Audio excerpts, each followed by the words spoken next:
Hola a todos, preparé este video para que podamos hacer una revisión del trabajo práctico número uno.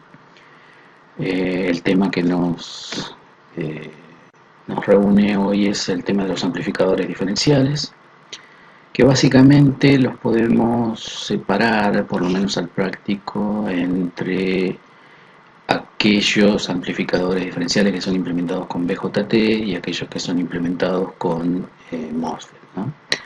Vamos a empezar con los amplificadores que utilizan BJT.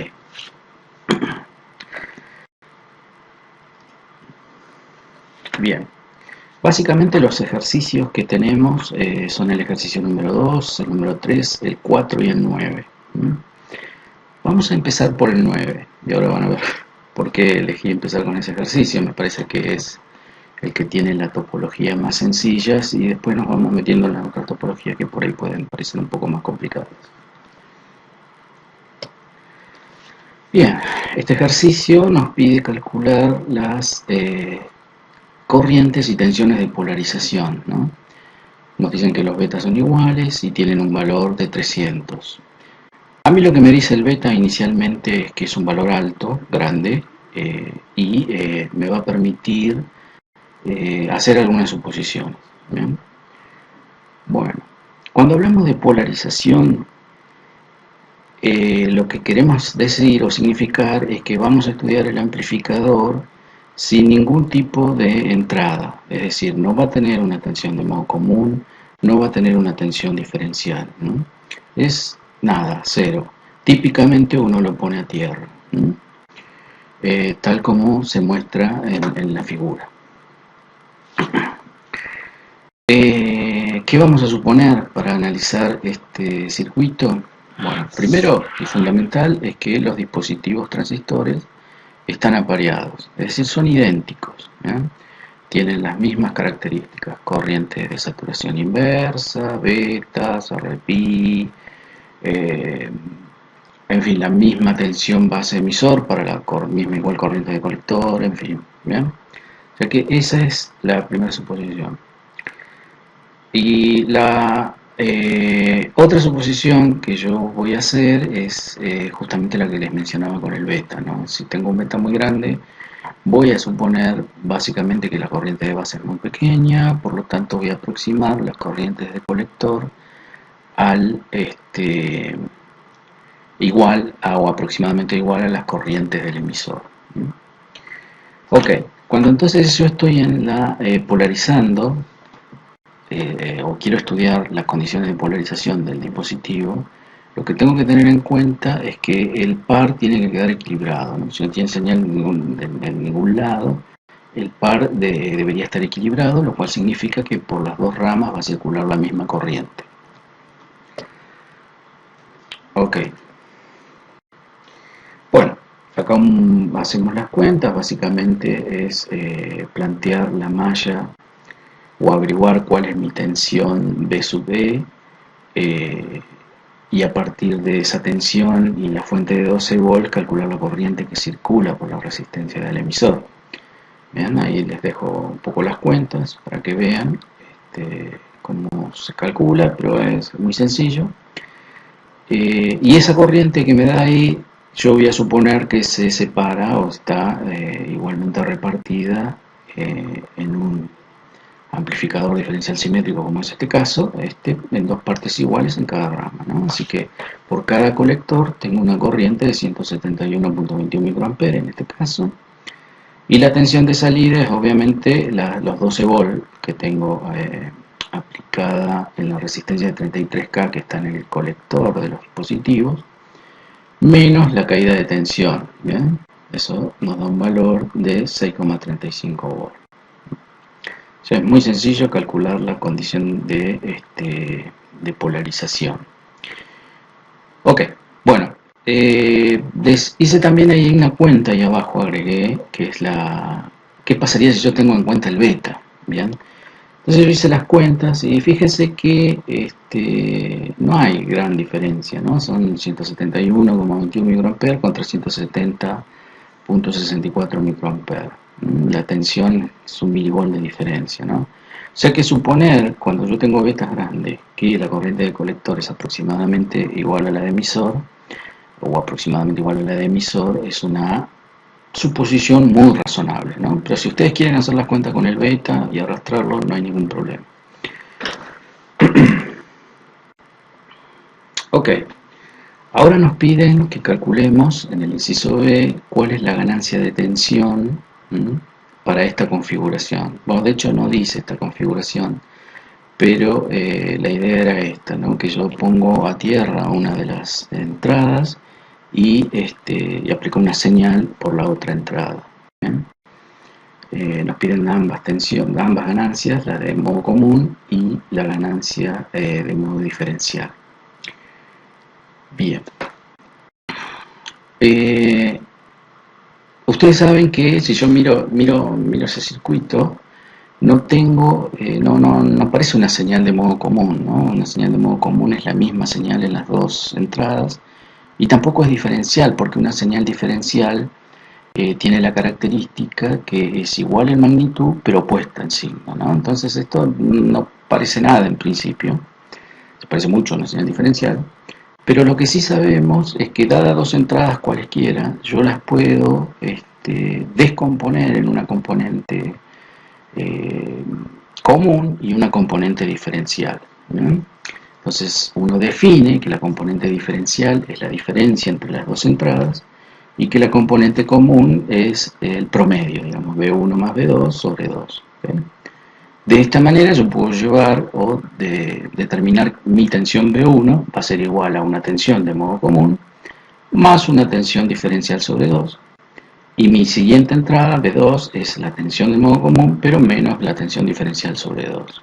¿Eh? O sea que sería equivalente a estudiar este otro circuito, ¿no? Donde tengo aplicada la tensión de entrada diferencial superpuesta a la tensión de modo común. Para analizar este tipo de circuitos amplificadores diferenciales, hay que hacer uso o aprovechar la simetría del circuito. Nos va a simplificar mucho las cuentas. ¿Okay? Y también podemos aplicar superposición. Primero ver qué pasa con la señal diferencial y luego qué pasa con la señal en modo común. ¿Okay? O sea que eso es un aspecto clave para que no hagamos muchas cuentas que no nos permitan ver en realidad lo bueno de este tipo de circuitos y perdernos solamente en hacer muchas cuentas. ¿Bien? Empecemos con el análisis en modo diferencial, ¿no? O sea, fíjense, les reitero, tengo aplicada una tensión que es de igual valor en magnitud, pero opuesta, ¿no? Una empuja para un lado y la otra va para exactamente el lado contrario, ¿no? Eso es clave para nuestro análisis. ¿Bien? Si planteamos el modelo de pequeña señal, yo voy a volver para atrás. El modelo de pequeña señal utilizando el modelo pi. Mi elección por expresárselos en el modelo pi es que es muy parecido al modelo del MOSFET que ustedes están acostumbrados a usar. Básicamente el MOSFET es la resistencia RPI valía al infinito. Un circuito abierto, ¿no? Entonces me parece que este circuito además permite incorporar otras características, por ejemplo la resistencia de salida de manera más sencilla que por ejemplo el modelo T, que parece más sencillo, pero cuando le colgamos una resistencia de salida se nos complica un poco, ¿no? Bueno, este sería entonces el modelo que nos queda, y bueno, habría que resolver entonces este circuito. Vamos a plantear, o inicialmente planteemos las dos mallas que tengo desde la tensión diferencial hacia el punto B que he definido, ese nodo, y desde el otro lado.